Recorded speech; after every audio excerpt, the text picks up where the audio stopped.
কখনো কি তোমার মনে হয় বড় বড় স্বপ্ন আছে কিন্তু সেই স্বপ্নগুলো পূরণ করার মতো শক্তি নেই? তুমি ভাবো কাল করবে কিন্তু সেই কাল আর আসে না। তুমি অসাধারণ কিছু করতে চাও কিন্তু শুরু করাটাই কঠিন মনে হয়। তুমি ভাবো একটা বই লিখবে, শরীর চর্চা করবে বা নতুন কোনো স্কিল শিখবে, কিন্তু তার বদলে ফোনে স্ক্রল করো বা টিভি দেখো। কেন এমন হয়? এটা চিরকালীন অলসতা নয়, তোমার কাজগুলো অনেক বড় মনে হয় বলেই এমন হয়। যখন কোনো কাজ কঠিন মনে হয় তখন তোমার মস্তিষ্ক বলে চলো সহজ কিছু করি, কিন্তু সুখবর হলো তুমি এটা পরিবর্তন করতে পারো। অলসতা তোমার পরিচয় নয়, এটা একটা অভ্যাস, আর অভ্যাস পরিবর্তন করা যায়। ভাবো কতবার তুমি আটকে গেছো শুধু এই ভেবে যে লক্ষ্যটা অসম্ভব। তুমি টাকা জমাতে চাও কিন্তু সব কিছু কমিয়ে ফেলার চিন্তায় তোমাকে ভয় পাইয়ে দেয়। তুমি স্বাস্থ্যবান হতে চাও কিন্তু প্রতিদিন দৌড়ানোর ভাবনাই ক্লান্তিকর। তুমি উদাসীন নও, তোমার মস্তিষ্ক কষ্ট এড়িয়ে আরাম খোঁজে, কিন্তু তুমি তোমার মস্তিষ্ককে ফাঁকি দিতে পারো। তিনটি সহজ ধাপ আছে যা তোমাকে অলসতা থেকে বের করে এনে কাজে লাগাবে। স্টেপ অন, ছোট করে শুরু করো।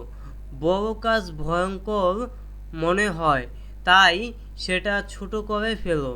যেমন তুমি যদি একটা বই লিখতে চাও তাহলে তার 200 পৃষ্ঠার ভাবনা করো না।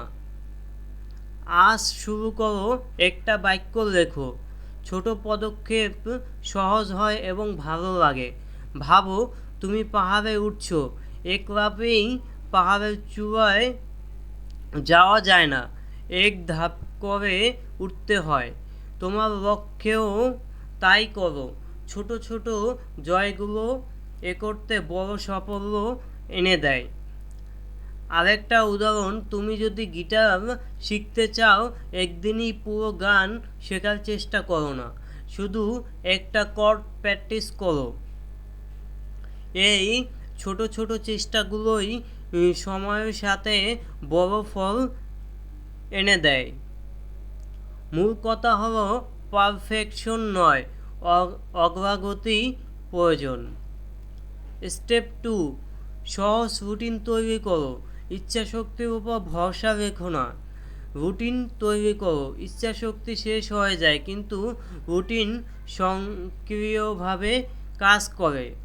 যেমন তুমি যদি ব্যায়াম করতে চাও, তোমার জুতাগুলো বিছানার পাশে রাখো, তাহলে ঘুম থেকে উঠে সহজেই শুরু করতে পারবে। রুটিন হলো ট্রেনিংয়ের মতো, যতক্ষণ না তুমি স্বাভাবিকভাবে করতে পারো। আজ তুমি কি একটা ছোট রুটিন শুরু করতে চাও? হয়তো প্রতিদিন সকালে একটা টু ডু লিস্ট লেখো, বা ঘুম থেকে উঠে এক গ্লাস পানি খাওয়া। এই ছোট অভ্যাসগুলো গঠন তৈরি করো এবং গতি আনে। স্টেপ 3, 2 মিনিট নিয়ম ব্যবহার করো। সবচেয়ে কঠিন অংশ হলো শুরু করা, তাই নিজেকে প্রতিশ্রুতি দাও শুধু 2 মিনিট কাজ করবে, ব্যাস এতটুকুই যথেষ্ট। বই পড়তে চাও, 1 পৃষ্ঠা পড়ো। কোনো কাজ করতে চাও, ছোট থেকে শুরু করো। একবার শুরু করলে চালিয়ে যাওয়া সহজ হয়। ভাবো একটা বল পাহাড় থেকে গড়াচ্ছে, প্রথম ধাক্কাটা কঠিন, তারপর নিজে নিজেই চলে। বোনাস টিপস, শুরু করার জন্য নিজেকে পুরস্কৃত করো। 2 মিনিট কাজ করার পর ছোট করে উদযাপন করো, হয়তো প্রিয় গান শুনবে বা একটু বিশ্রাম নেবে। পুরস্কার শুরু করাকে আনন্দদায়ক করে তোলে এবং চালিয়ে যেতে উৎসাহ দেয়। সত্যি কথা হলো, সবাই ছোট থেকে শুরু করে। যাদের তুমি সম্মান করো তারাও সংগ্রাম করেছে, তারা থেমে যায়নি। তোমাকে পারফেক্ট হতে হবে না, শুধু শুরু করতে হবে। তোমার স্বপ্নগুলো আগুনের মতো, এখন সেটা একটা ছোট প্রদীপের মতো জ্বলছে। প্রতিটি ছোট কাজ হলো জ্বালানি। জ্বালানি যোগ করতে থাকো, আর এক সময় সেটা বিশাল আগুনে পরিণত হবে। তাহলে আজ তুমি কি করবে সেই আগুন জ্বালাতে? ভুল করা ঠিক আছে, সবাই ভুল করে। গুরুত্বপূর্ণ হলো তুমি আবার উঠে দাঁড়াও এবং চেষ্টা করো। ব্যর্থতা সাফল্যের বিপরীত নয়, এটা সেই পথেরই অংশ। নিজের প্রতি সদয় হও এবং এগিয়ে যেতে থাকো। তুমি যদি বড় কিছু করতে চাও কিন্তু বারবার পিছিয়ে যাও, তাহলে এই 3টি কাজ করো। 1. কাজগুলো ছোট ও সহজ করে ফেলো। 2.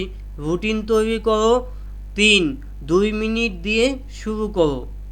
পারফেক্ট সময়ের অপেক্ষা করো না, এখনই শুরু করো। একটা কাজ বেছে নাও এবং আজই এটার ছোট পদক্ষেপ নাও। তোমার স্বপ্ন তোমার অপেক্ষায় আছে, তাদের বাস্তব করো। তোমাকে পারফেক্ট হতে হবে না, শুধু ধারাবাহিক হতে হবে। ছোট ছোট চেষ্টাই বড় পরিবর্তন আনতে পারে, কিন্তু ধারাবাহিকতা আসবে না যদি তুমি কাজ না করো। তাই আজই শুরু করো, তোমার 100% এফোর্ট দাও, যাতে পরবর্তীতে আফসোস করতে না হয় যে আমি আরও কিছু উন্নতি করতে পারতাম, আরও কিছু এফোর্ট দিতে পারতাম। তো লেটস গো, সবাই ভালো থাকবেন এবং ডকুনারি চ্যানেলটি সাবস্ক্রাইব করে আমাদের নতুন পরিবারের সদস্য হয়ে যান। ধন্যবাদ সবাইকে পুরো ভিডিওটি দেখার জন্য।